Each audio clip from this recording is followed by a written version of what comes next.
He called me, I was at work. He was like scared, terrified. I had just got home late. I'm a single mother. I'm very tired. He told me, Mom, I want to go birthday. It's just a small little thing. I said, I'll be right back. And that was it. He just walked out the door and that was it. He was gone.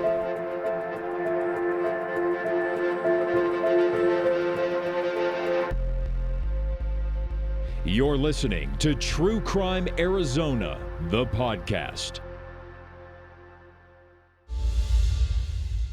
There are some memories you have etched in your mind forever. Sometimes it's a memory with somebody. It might be an event, a family gathering, a special occasion. For Angie Alvarado, it's a place she returned to nearly 2 decades later. Actually, last year I just moved back to 51st, hoping that I would see him. I moved there for a year just to walk down and have memory lane, and maybe somebody would know something, but there was nothing. I don't know, it's really hard. And like I said, it's been 20 years, and it's like, I don't even know what to think no more. In 2001, life was simple yet humble for Angie and her 2 boys. She was a single mom and had a 15-year-old and a 14-year-old. The 14-year-old, Jesse Florez, was her baby with the sweet and tender personality that came with. He was very bright, soft-spoken, very sensitive, very kind. He was a type person that always wanted to be out there doing things. And I think what I missed about him is that he was just a caring person. He was like always worrying about other people's feelings and trying to achieve. He had dreams and goals. What did he want to do? He wanted to be an architect, build buildings. Their family was new to the Phoenix area. You guys were living in Maryvale at the time, correct? Can you talk to me about the neighborhood and where he went to school? We lived on 51st in Indian School. We had just moved there. I'm originally from Globe, and so we came to the city. I didn't know the area. Jesse had no problem making friends at school. In fact, he was great at it. He went to Boardman Junior High. I was working, Department of Revenue at that time.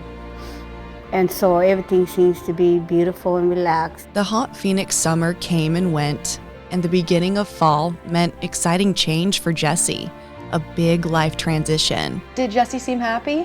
Very happy.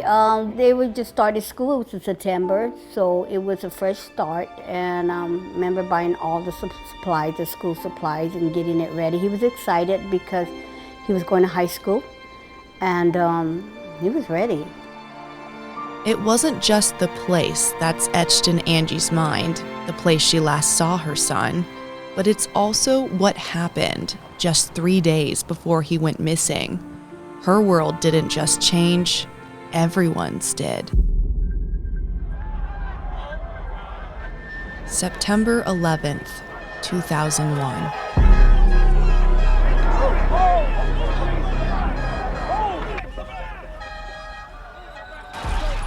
These acts of mass murder were intended to frighten our nation into chaos and retreat.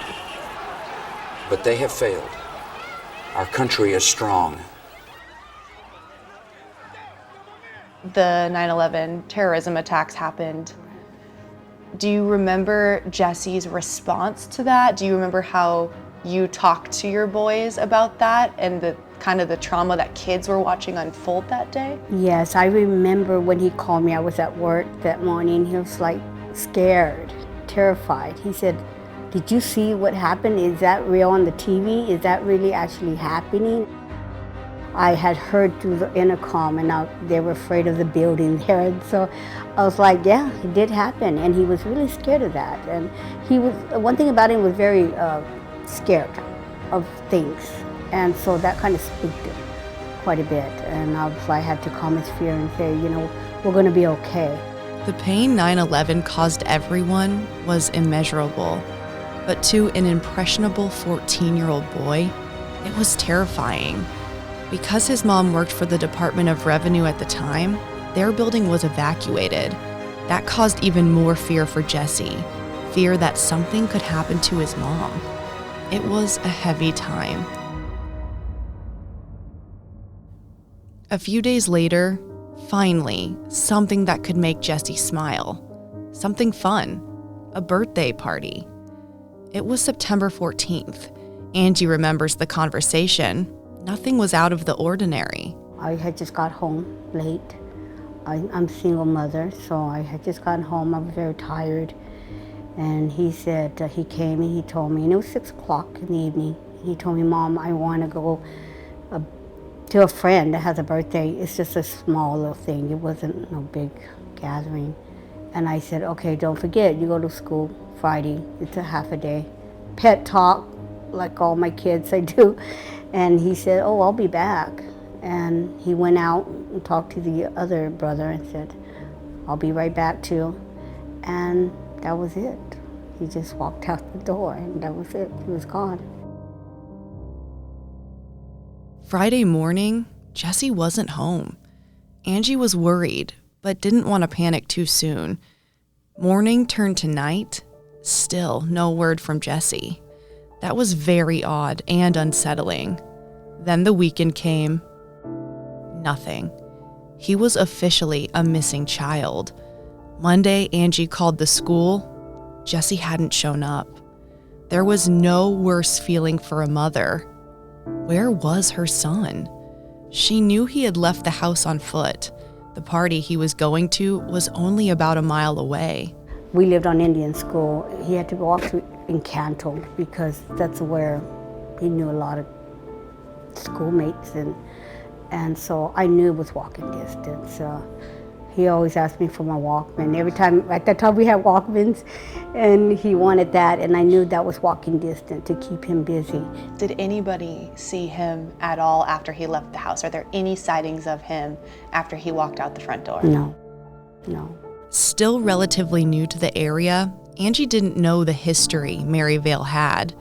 It was a very poor neighborhood, riddled with crime. I didn't know anything about the area until later years when they told me that there was a halfway house. These were gang-related places, and I didn't know anything like that. I just came, thought it was a good place to live, and I was there.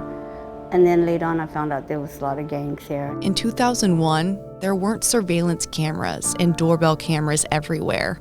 There weren't many cell phones around, certainly not any the kids would have. Nothing that would have tracked where Jesse went. The theories started circulating. From what we heard in the neighborhood was such a rumor from the oldest brother because he knew Jesse's friends, and so he had heard rumors that he had got hurt and somebody did something to him, and so it's like hearsay. But nothing came up as validated. There was nothing that could substantiate that. No. They couldn't find anything like that about a party. They couldn't find any kind of information about that. Angie didn't know whose party Jesse was going to. In retrospect, she wishes she asked more questions. I wish I would have took time to, smell the roses sometimes, and God maybe, because he was a people person, and he was always meeting somebody. However, the big one's not like that, but the little one was always meeting new people, so he could have made an acquaintance. We don't know. Phoenix police believe foul play is involved in Jesse's disappearance.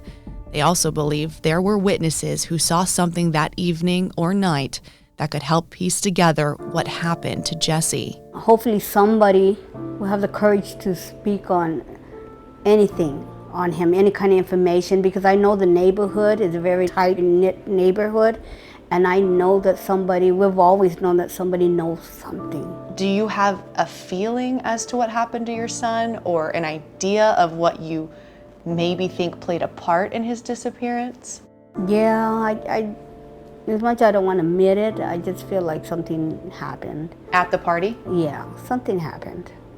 Because for Jesse being like that, he's not one to just stay away or just take off and say, you know what, forget you for 30 years or whatever. I mean, I knew my boys. I knew them very well. And I couldn't see that. That's like an undenying thought for me. So I know that something did happen. Something happened. Do you think Jesse is still alive?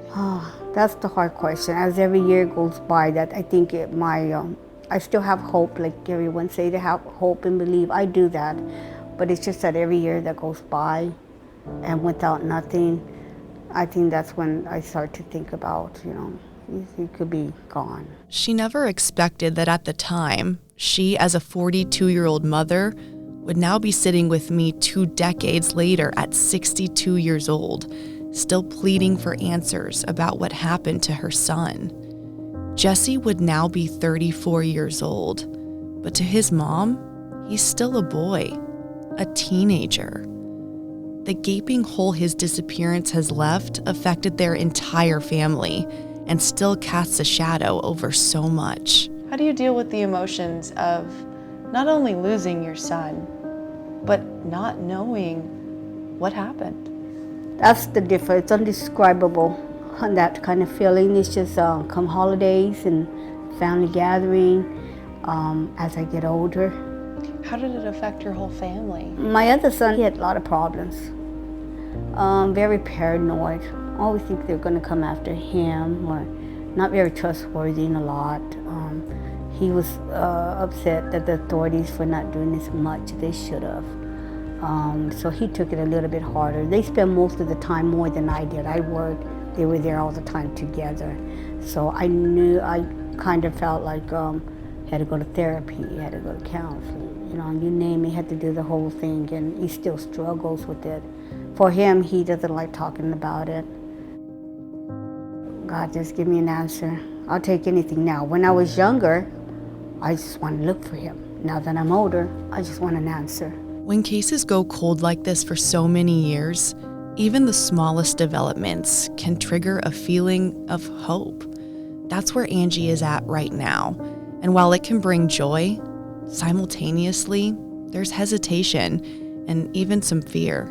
I've got a new detective who's working on it, and so there's a lot of new things that are popping up, which sometimes I am afraid because I'm getting closer to that why.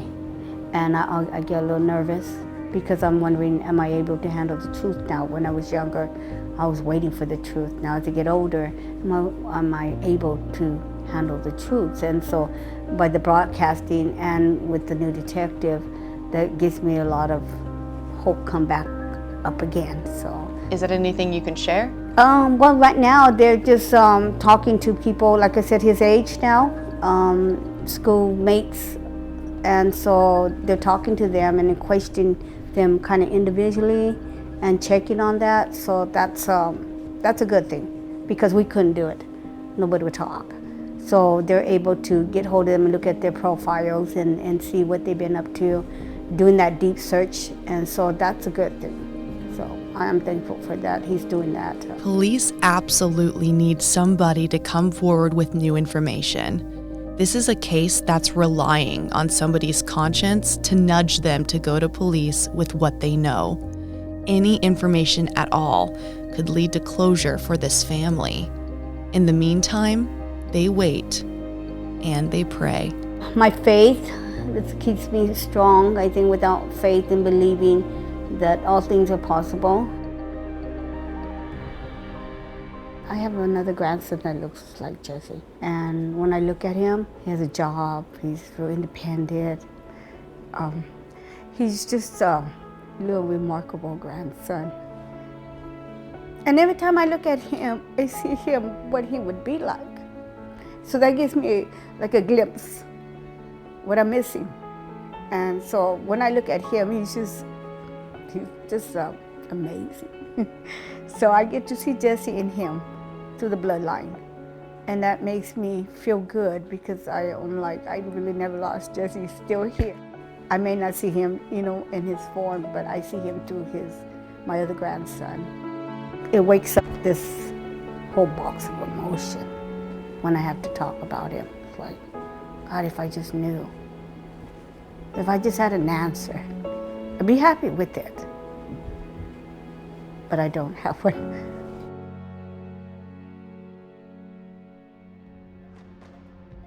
If you have any information on what happened to Jesse Florez the night of September 14th, 2001, or any information that could help with this case, please call the Phoenix Police Department. Season 2 of the True Crime Arizona podcast, The Zombie Hunter, is coming soon. True Crime Arizona, the podcast, is hosted by me, Brianna Whitney, and produced by Sergio Hernandez. It's a production of Arizona's Family, 3TV, CBS 5, and azfamily.com in Phoenix, Arizona.